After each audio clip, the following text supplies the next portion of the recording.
Number 1, identifying the voter. As the voter enters the polling location, greet the voter and instruct them on how to complete the application to vote. First, give the voter an application to vote to print and sign their name and write their current residential address and day and month of birth. The voter can do this while waiting in line. When the voter gets to the processing table, ask the voter if they have photo ID. The following types of photo ID are acceptable: driver's license or state identification card issued by Michigan or another state, federal or state government issued photo identification, a U.S. passport, a military identification card with photo, a student identification card with photo from a high school or an accredited institution of higher education, or a tribal identification card with photo. If the voter provides a valid picture ID, confirm that the name on the ID matches the name on the application to vote.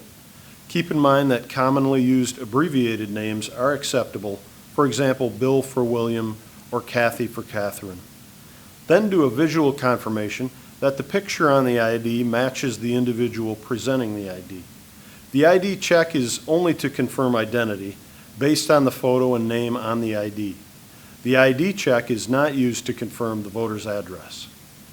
If the voter does not have a valid picture ID in their possession at the polls, that voter is still welcome to vote under Michigan law. The voter simply signs a separate affidavit on the back of the application to vote, stating they lack picture identification. Then their ballot is tabulated as normal. A voter not in possession of picture ID who refuses to sign the affidavit of voter not in possession of picture ID cannot vote and should be referred to the clerk. A voter who claims to have picture ID but refuses to show it cannot be issued a ballot and should be referred to the clerk. The voter does not have the option of signing the affidavit of voter not in possession of picture ID, as the affidavit is for voters who can truthfully state that they are not in possession of picture ID.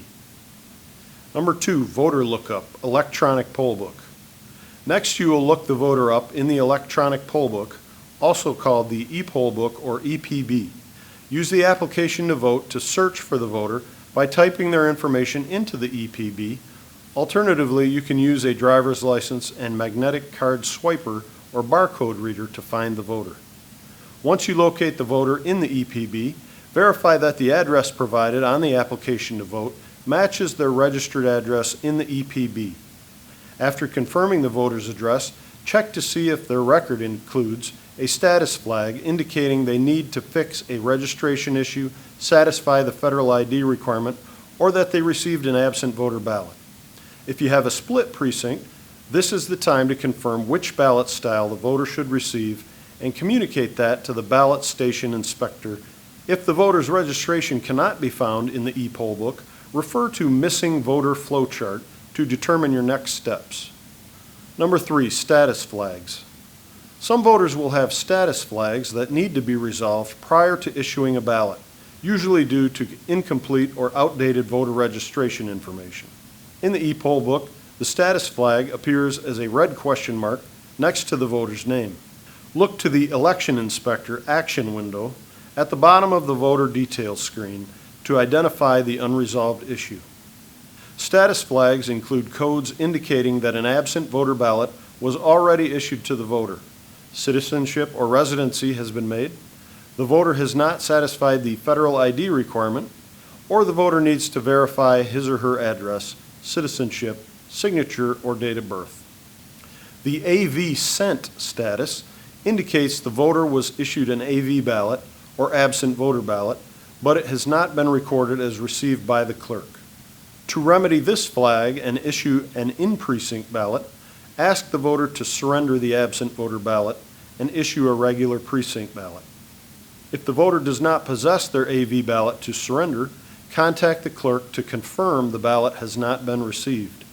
The clerk will reject the AV ballot in the voter's record, and the voter will then need to complete the affidavit of lost or destroyed absentee ballot and then be issued a regular precinct ballot.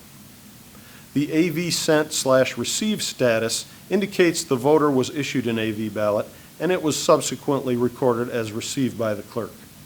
This voter cannot be issued an in-precinct ballot. Direct any questions or concerns from the voter to the local clerk. The federal ID requirement, must show ID status, means the voter had not met the federal ID requirement when registering to vote. Before voting, the voter must provide acceptable picture ID or current paycheck, government check, utility bill, bank statement, or other government document listing name and address. The verify surrendered license status means the voter needs to verify his or her address. Simply verbally confirm the voter's residential address and issue them a regular ballot. Number 4, ballot issuance. After the voter has been identified, resolved any status flags, and is deemed eligible to vote, the election inspector in charge of processing voters must write their own initials on the application to vote. Then ask the election inspector at the ballot station what the next ballot number is and enter it into the EPB. The election inspector at the ballot station completes the inspector portion of the application to vote, including the ballot number and voter number. Double check that the appropriate ballot style was issued.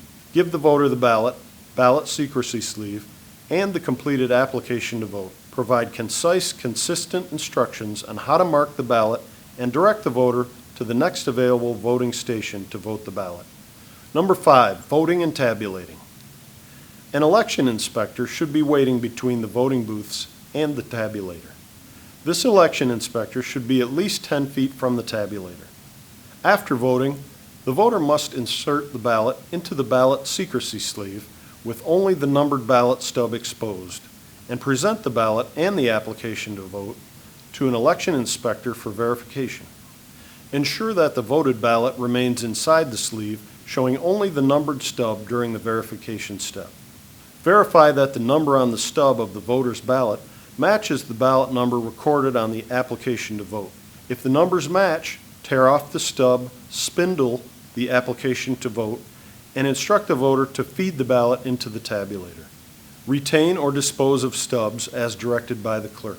It's very important to ensure the privacy of the voter's ballot at all times. Provide space for the voter to feed the ballot into the tabulator. If the tabulator accepts the ballot as cast, retrieve the secrecy sleeve from the voter for reuse. If the tabulator rejects the voter's ballot for any reason, be prepared to assist the voter and explain how the voter can correct any errors. Scripts on how to appropriately address rejections can be found within the election inspector's reference manual. Finally, don't forget to give the voter their I voted sticker.